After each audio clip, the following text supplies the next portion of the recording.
Hoe lank moet ek nog my eie planne maak en my dae met kommer deurbring? Luister tog en antwoord my, Here my God. Gee my tog nuwe lewenskrag. Ek hou vas aan u troue liefde. Oor u uitkoms wat u vir my gee, juig my hart. Amen. God groet elkeen van u met sy liefde, vrede en sy teenwoordigheid.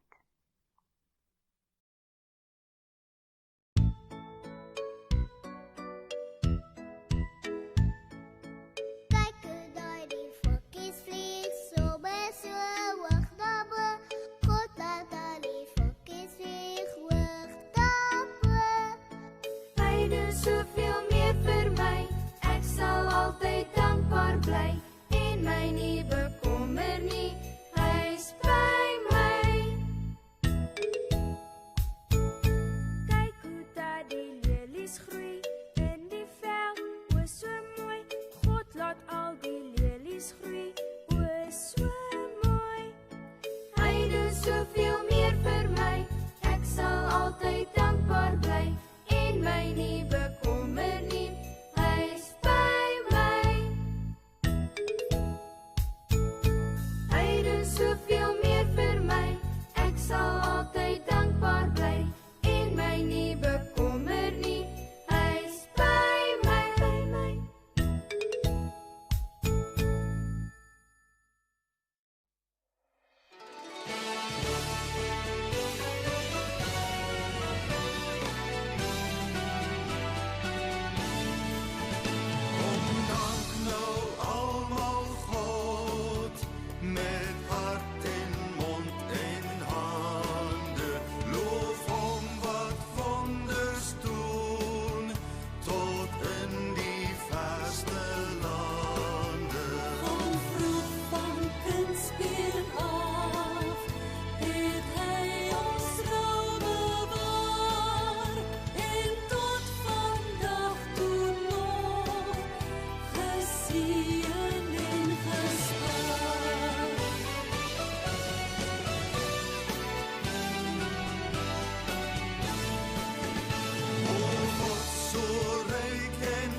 Ons skriflesing vanmôre kom uit Psalm 27. Psalm 27. Die Here is my lig en my redder, van Dawid. Die Here is my lig en my redder, vir wie sou ek bang wees? Die Here is my toevlug, vir wie sou ek vrees? As misdadigers op my afstorm om my dood te maak, my teestanders en my vyande, dan is dit juis hulle wat struikel en val. Al sou 'n leer teen my stelling inneem, sal ek nie bang word nie. Selfs al sal die aanval op my begin, sal ek nog steeds vertroue hê. Net een ding het ek van die Here gevra, en dit sal ek najaag, dat ek my hele lewe lank in sy huis mag woon, om sy goedheid te belewe en daaroor na te dink in sy tempel. Op die dag van gevaar sal die Here my wegsteek in sy huis, my veilig laat skuil in sy woonplek, my hoog op 'n rots laat staan. Ek sal in sy woonplek onder trompet geklank my offers bring. Ek sal 'n lied sing, ek sal sing tot eer van die Here, terwyl ek neerkyk op die vyande rondom my. Luister tog na my Here as ek roep. Wees my genadig en verhoor my gebed. Ek onthou wat U gesê het. Julle moet my kom dien. Ek is hier om U te dien, Here. Moet U tog nie vir my verberg nie. Moet my tog nie wegstuur terwyl U tronig oor my is nie. Want U was nog altyd my hulp. Moet my tog nie verstoot en verlaat nie. Want U alleen is die God wat my red. Al sal my vader en moeder my verlaat, die Here sal my onder sy sorg neem. Leer my U wil, Here, en lei my op 'n gelyke pad, sodat my vyande nie hulle sin kry nie. Moet my tog nie oorgee aan die vernyn van my teestanders nie, want daar staan valse getuienis teenoor my, en hulle blaas geweld teen my aan. As ek darm nie geglo het dat ek die goedheid van die Here sal sien in die land van die lewendes nie. Vertrou op die Here, wees sterk en hou goeie moed. Ja, vertrou op die Here.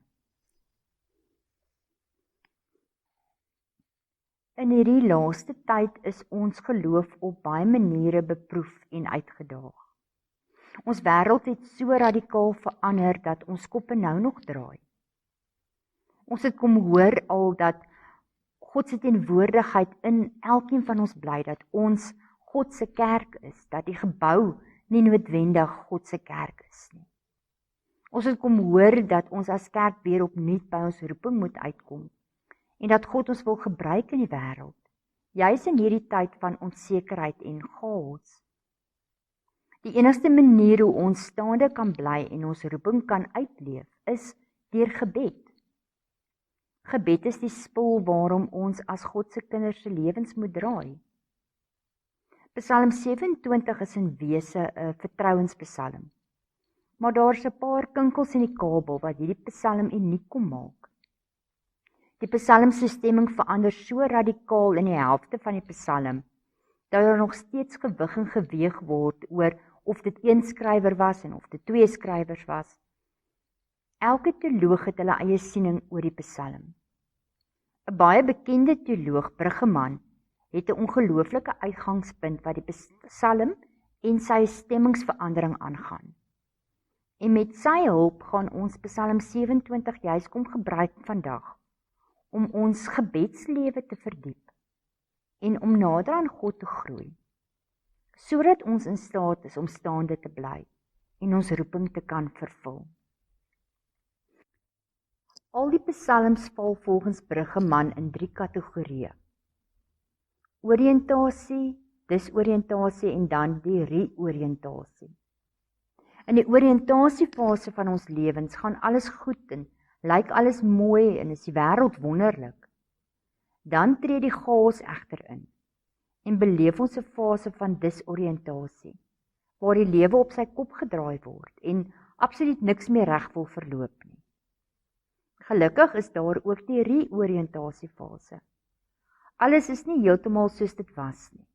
Die son breek so plek deur en dinge is nog bietjie de mekaar en stikkend, maar omdat ons weet dat die Here by ons is en ons in sy hand is, sien ons die situasie anders en ervaar ons die situasie anders. Wat hierdie psalm so uniek maak, is dat die digter vasgevang is tussen hierdie laaste 2 fases. Die disoriëntasie is nog nie heeltemal verby nie, maar die reoriëntasie het alreeds begin. Vanuit die donker put waarin die digter hom bevind, begin hy reeds lig sien. 'n Paar vatplekke of vasdrapplekke wat hom kan kom help om uit die put te kom klim. Is dit nie maar min of meer waar ons onsself bevind nie?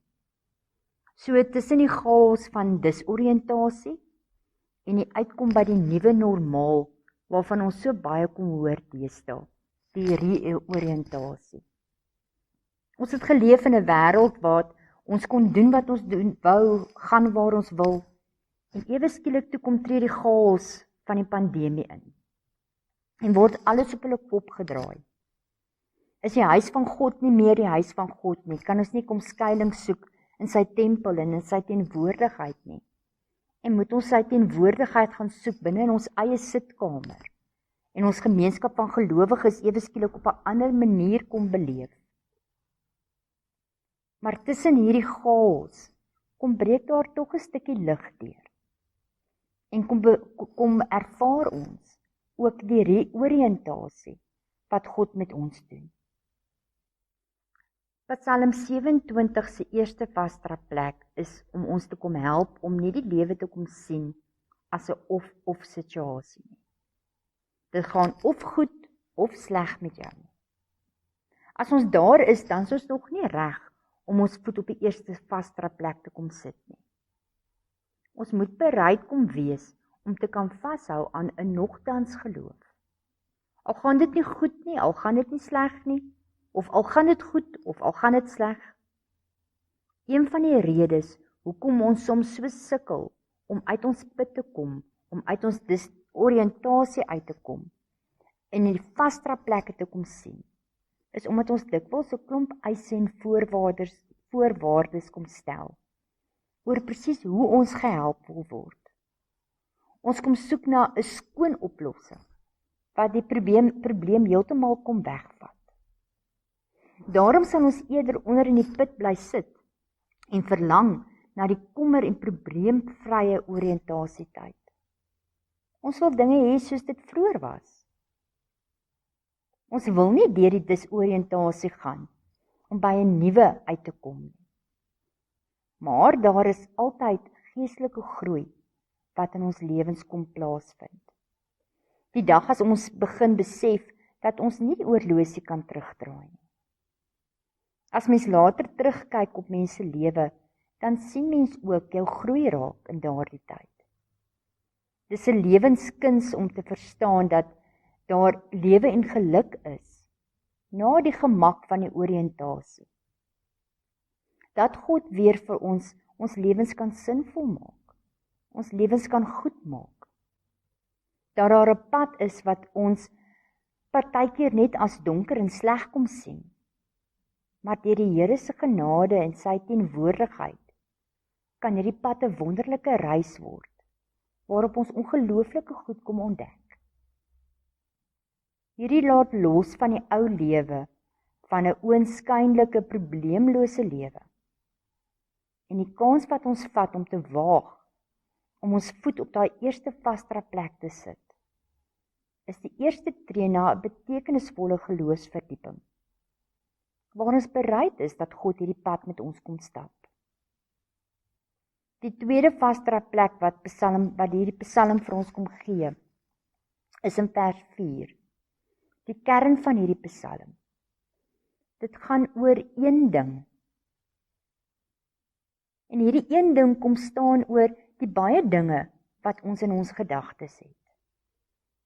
As ons eerlik met onsself moet wees, is ons as sondige mense nooit tevrede met net een ding nie. Ons wil gewoonlik baie goed hê, soveel goed as moontlik.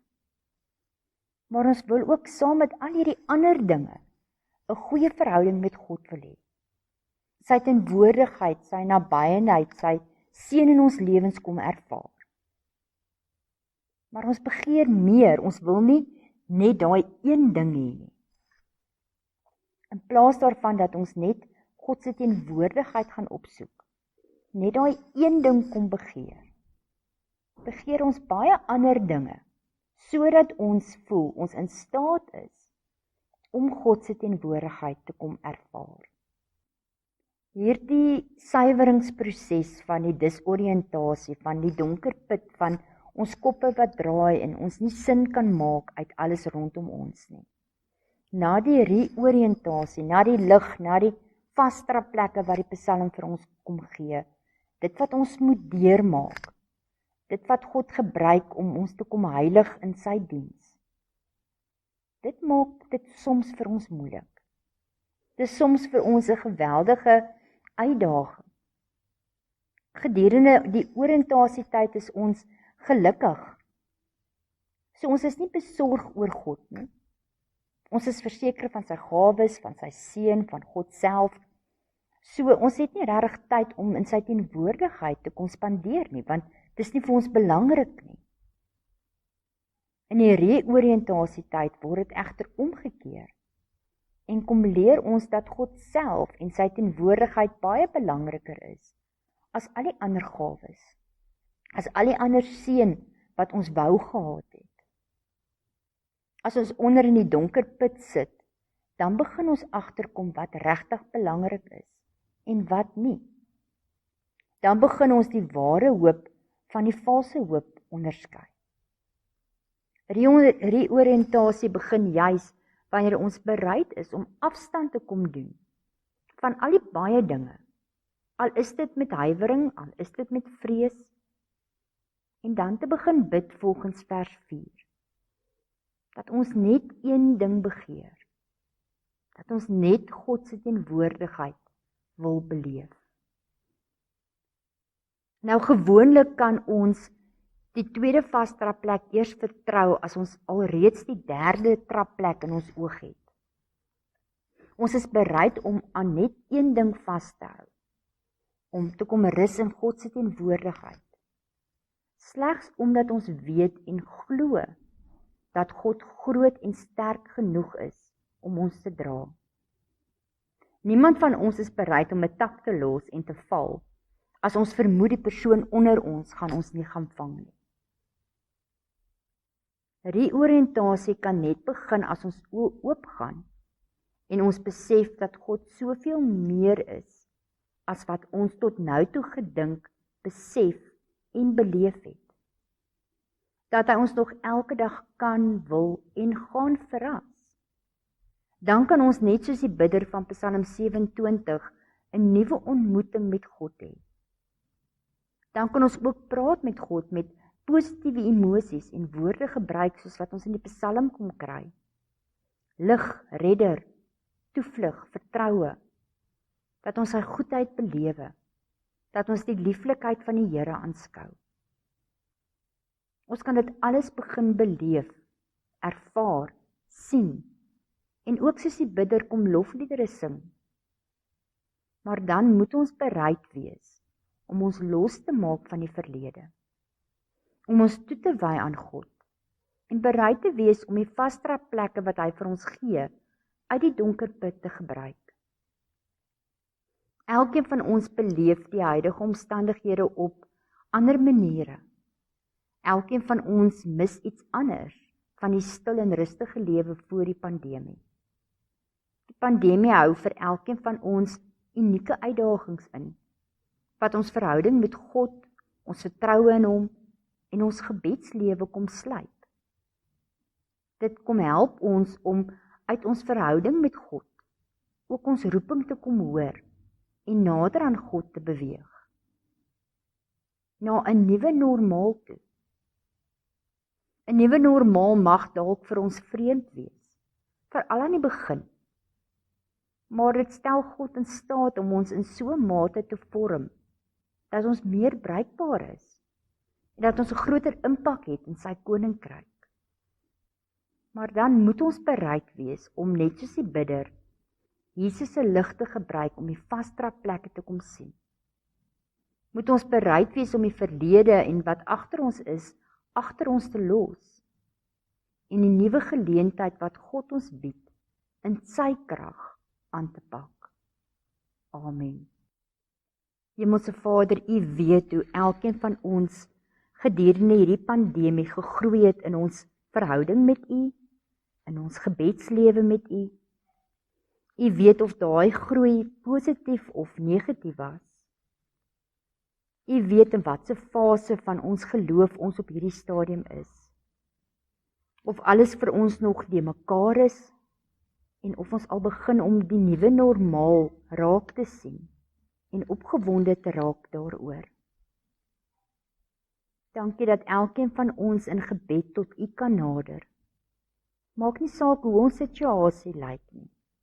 Maak nie saak hoe ons geestelike lewe lyk of selfs ons gebedslewe nie. Dat ons in nederigheid en in dankbaarheid kan kom stil word in U teenwoordigheid en kan weet dat U 'n pad met ons wil stap, dat U ons wil vorm, dat U ons wil slyp en dat U ons wil gebruik. Dankie dat ons gemeente aan U kan kom opdra, dat ons land aan U kan opdra en dat ons die wêreld aan U kan kom opdra. Dat ons weet niemand is groter en meer bekwam op hierdie stadium om in beheer te wees as juis U nie. Ons vra dit as U kinders in afhanklikheid van U. Amen.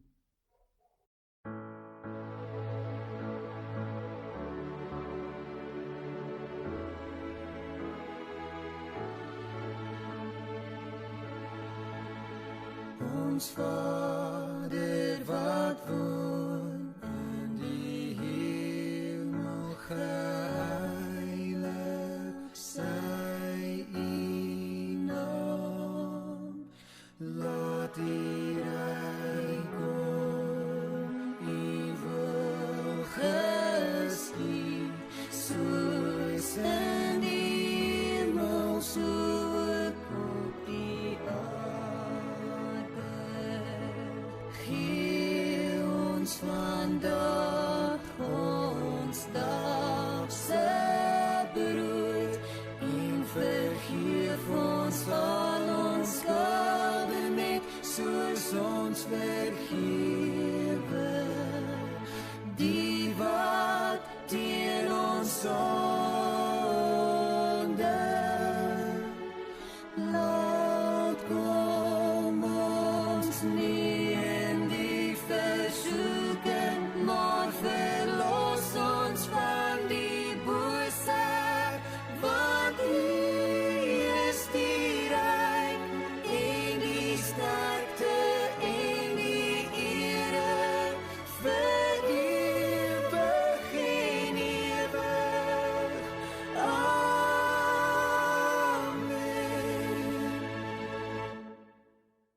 Vir ewig en ewig.